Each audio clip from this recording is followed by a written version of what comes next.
अस्सलाम वालेकुम। मैंने कल आप लोगों को लेक्चर दिया था रेस्ट मोशन के बारे में, आपको बताया था। तो आज मैं आपको बताऊंगा laws of motion. Laws of motion क्या क्या होते हैं, लॉज ऑफ मोशन क्या क्या होते हैं। तो उससे पहले से पढ़ने से पहले हम लोग इसके बारे में कुछ जान लेंगे कि what was the introduction about the laws of motion. तो लॉज ऑफ मोशन के जो था इंट्रोडक्शन दिया था, सबसे पहले साइंटिस्ट था अरिस्टोटल। अरिस्टोटल एक साइंटिस्ट था। इसने हमें बताया था कि चीज़ें किस तरह रेस्ट में आती हैं चीज़ें और चीज़ें किस तरह मूव करती हैं। इसके बारे में सबसे पहले हमें बताया था, अरिस्टोटल ने बताया था। ये साइंटिस्ट था बिफोर क्राइस्ट। बिफोर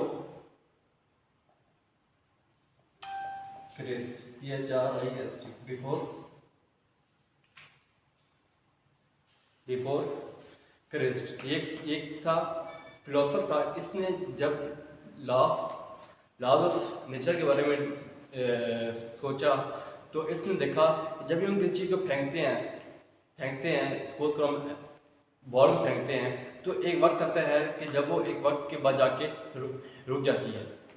या फिर उसने बोला कि जब हम किसी चीज़ को मूव करते हैं तो उसको कुछ एक बाहर से एक्सटर्नल फोर्स एक लगानी पड़ती है, जिसकी वजह से बॉडी मूव करती है। वो चीज़ क्या होती है? वो चीज़ है फोर्स। वो चीज़ क्या है?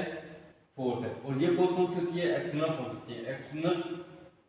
एक्सटर्नल होती है। मतलब कि अगर कोई बॉल है तो उसको जब भी अपने मूव करना है या थ्रो करना है तो हम उसको पहले कुछ ना कुछ फोर्स अप्लाई करेंगे, तो तब वो आगे जाएगी। तो उसने देखा कि वो एक वक्त में जाकर क्या होती है? स्टॉप हो जाती है। तो उसने कहा कि बॉडी की ये खुद की एबिलिटी है कि वो एक वक्त के बाद जाके खुद ही रुक जाती है। उसने कहा कि लॉज ऑफ नेचर है कि कोई बॉडी भी जो है वो एक वक्त के बाद जाके खुद रुक जाती है। हालांकि ये बात गलत है, बट हम लोग अरिस्टोटल को इस वजह से याद रखते हैं क्योंकि उसने हमें एक भेद दे दिया, एक हमें आइडिया दे दिया कि कोई भी चीज़ जो है वो रेस्ट या फिर मोशन पर, उसने हमें खाली कॉन्सेप्ट दे दिया। इस वजह से हम लोग इसको अरिस्टोटल को हम लोग याद रखते हैं कि इसने हमें एक आइडिया दे दिया कि किस तरह जो है कि बॉडी रेस्ट या मूव में आती है। अच्छा, इसके बाद था एक साइंटिस्ट है गैलीलियो। ये 17वीं सेंचुरी का साइंटिस्ट था। 17वीं सेंचुरी का जो है साइंटिस्ट है। अच्छा, ये इसने जब आया तो इसने कुछ रिवर्स सोचा। उससे जो था अरिस्टोटल ने जो कॉन्सेप्ट दिया था, इससे कुछ रिवर्स सोचा। इसने कुछ एक्सपेरिमेंट किए। वो एक्सपेरिमेंट उसने किए कि उसने लिए 3 प्लेन ले लिए। एक ले लिया इंक्लाइंड प्लेन ले लिया, एक ले लिया उसने प्लेन, और एक उसने इस तरह का एक प्लेन ले लिया। उसने देखा कि जब उसने बॉल यहाँ पर रखी तो वो खुद ब खुद क्या करने लगी? मूव करने लगी।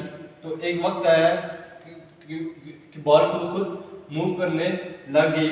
तो इसमें बोले कंटिन्यूस मोशन। ये इसकी क्या है? कंटिन्यूस मोशन है। ठीक हो गया।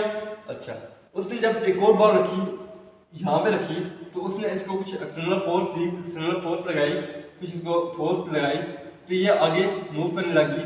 तो एक वक्त आया कि जब ये यहाँ पे आके स्टॉप होगी। क्या होगी? स्टॉप होगी। ठीक है। अच्छा, और उसने एक और बॉल ली, उसने यहाँ से उसको थ्रो किया तो वो यहाँ से ऊपर गई, तो यहाँ जाके स्टॉप होगी। अच्छा, उसने बोला कि ये जो बॉल स्टॉप हुई है ये कुछ डिस्टेंस के बाद हुई है, स्टॉप हुई है। और ये क्योंकि किस वजह से? सरफेस की वजह से हुई है। किस वजह से हुई है? सरफेस की वजह से हुई है। अच्छा, उसने कुछ इसके बारे में दे दिया, एक इलाज दे दिया कि बॉडी जब भी रुकती है या बॉडी मूव करती है तो वो मूव करती है या फिर स्टॉप होती है, तो वो स्टॉप होती है ड्यू टू इनर्शिया की वजह से। किस वजह से? इनर्शिया की वजह से बॉडी रुकती है फिर मूव करती है। इनर्शिया क्या है? इनर्शिया जो है इनर्शिया वर्ड निकला है किससे? इनर्ट से। इनर्ट, INERT, इनर्ट से। इनर्ट का मतलब होता है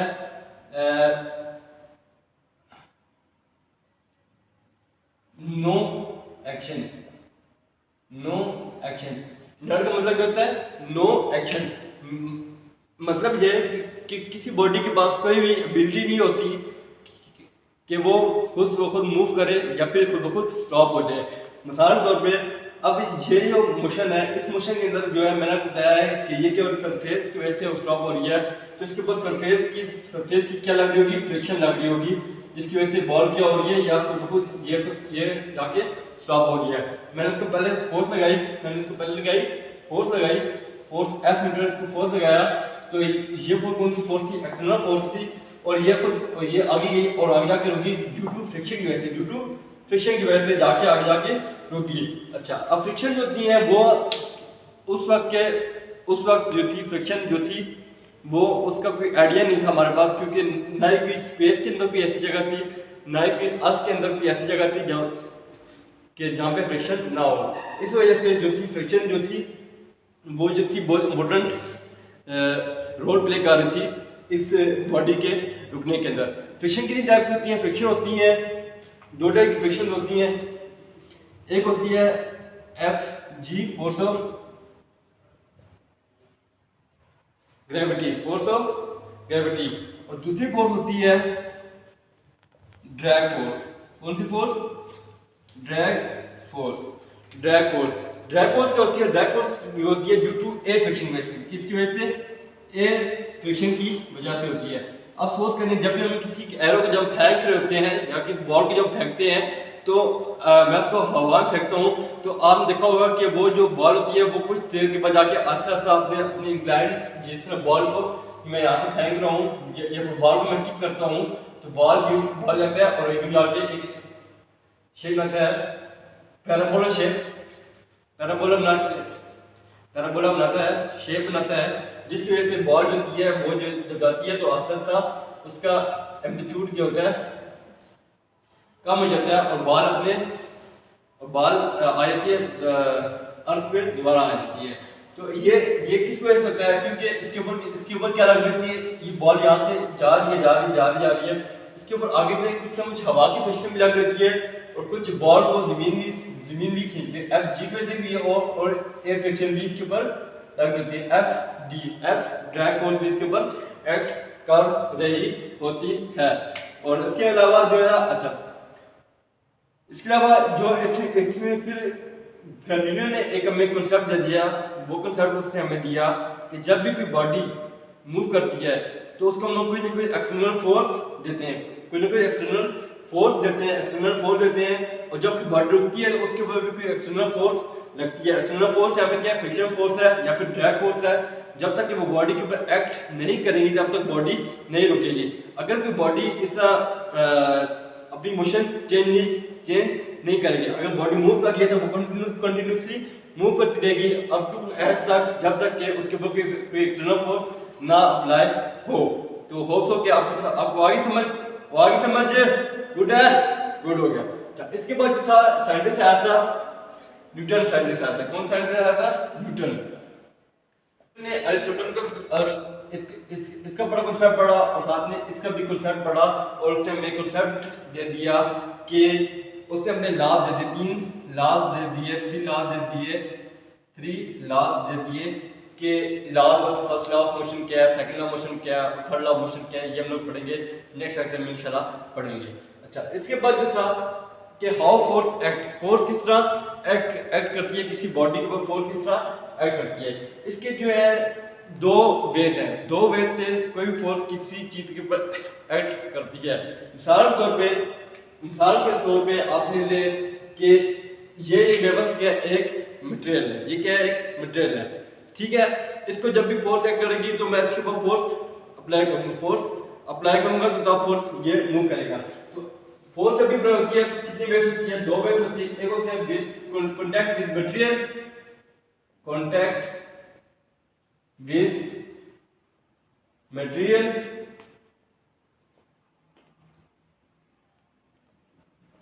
या फिर एक होती है without contact with material. contact with material, material, material, without contact with material.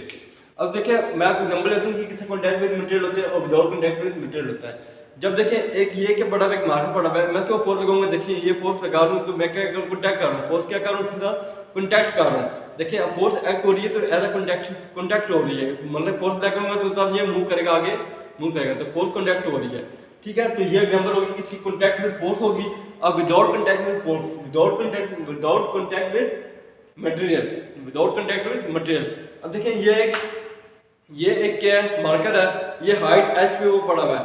जब मैं इसको छोड़ता हूँ तो ये नीचे आ जाता है। तो अब देखें ये अर्थ जो है, अर्थ इसको अपनी तरफ खींच रही है, अर्थ इसको अपनी तरफ खींच रही है। ये देखिए ये बॉल है, बॉल को अर्थ अपनी तरफ, ये अर्थ है, ये अर्थ बॉल को अपनी तरफ खींच रही है विद फोर्स ऑफ ग्रेविटी के साथ। अब देखिए अब इसके ऊपर जो फोर्स लग रही है विदाउट कॉन्टैक्ट विद मटेरियल लग रही है, विदाउट कॉन्टैक्ट विद मटेरियल लग रही है। अब वो किस तरह लग रही है, अब देखें कि इसके साथ अर्थ जो है इसका कॉन्टैक्ट तो नहीं है, अर्थ के साथ कॉन्टैक्ट तो नहीं है, बिल्कुल भी साथ कॉन्टैक्ट नहीं है, बट इसको अपनी तरफ खींच रही है।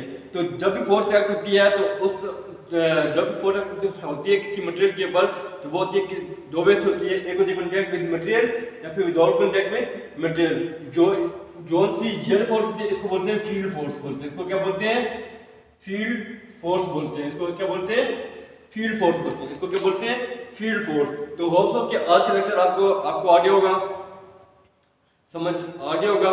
तो इंशाल्लाह हम लोग नेक्स्ट लेक्चर में हम लोग पढ़ेंगे first law motion, third law motion and second law motion. इंशाल्लाह हम लोग डिटेल से पढ़ेंगे।